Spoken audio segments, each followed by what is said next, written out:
போலாங்களா?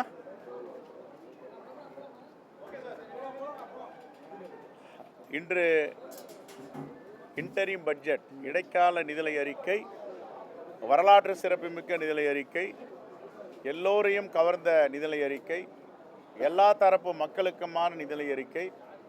ஒரு நிதிநிலை அறிக்கை எப்படி இருக்க வேண்டும் என்று நிர்மலா சீதாராமன் அவர்களும் ஒன்றிய அமைச்சரவை சகாக்களும் இங்கே வந்து பார்த்துவிட்டு செல்ல வேண்டும்.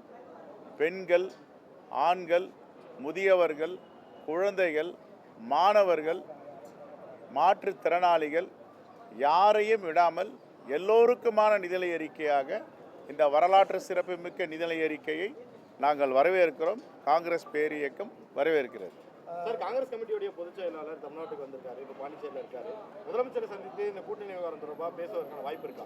இல்லை, எலெக்ஷன் ப்ரிப்பரேஷன் மீட்டிங் வந்திருக்காங்க, பாத யாத்திரை நடக்குது. இங்கேயும் 4 மணிக்கு பாத யாத்திரை கலந்துக்கிறாரு. ரைட் சார், மாணிக்கம் தாக்கூர் நானும் செல்வப்பிரந்தைக்கு அவர்களும் அண்ணன் தம்பி அப்படின்னு குறிப்பிட்டு பேசியிருக்காரு. நீங்களும் நானும் அண்ணன் தம்பி தான். இவங்கெல்லாம் எங்கள் அண்ணன் தம்பி தான். இவங்கெல்லாம் யார்? அண்ணன் தம்பி தான். வயசில் பெரியவங்களா இருந்தால் அண்ணன், வயசில் குறைவங்களா தம்பி.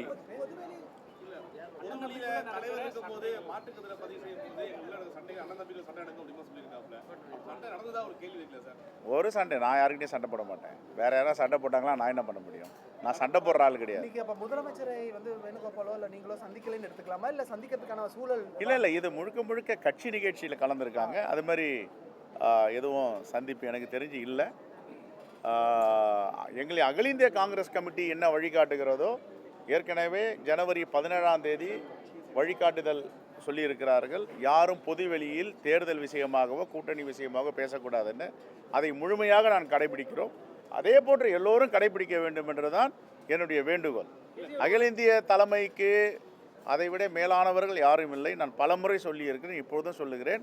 அகில இந்திய தலைமை என்ன வழிகாட்டுகிறதோ, தலைவர் ராகுல் காந்தி, தலைவர் மல்லிகார்ஜுன கார்கே, எங்களுடைய பொதுச் செயலாளர் திரு வேணுகோபால் தெளிவாக சொல்லியிருக்கிறார், பொதுவெளியில் யாரும் பேசக்கூடாது என்று. பேசின பிறகு இதை தொடர்ந்து பேசுகிறாங்கன்னா அது அகில இந்திய தலைமை பார்த்து கொண்டு இருக்கிறது. இது ஜனநாயகத்துக்கு உரிய கட்சி. ஆகவே அவர்கள் பார்த்து கொள்வார். இன்னைக்கு ஒரு நாள் பயணம். தேங்க்யூ.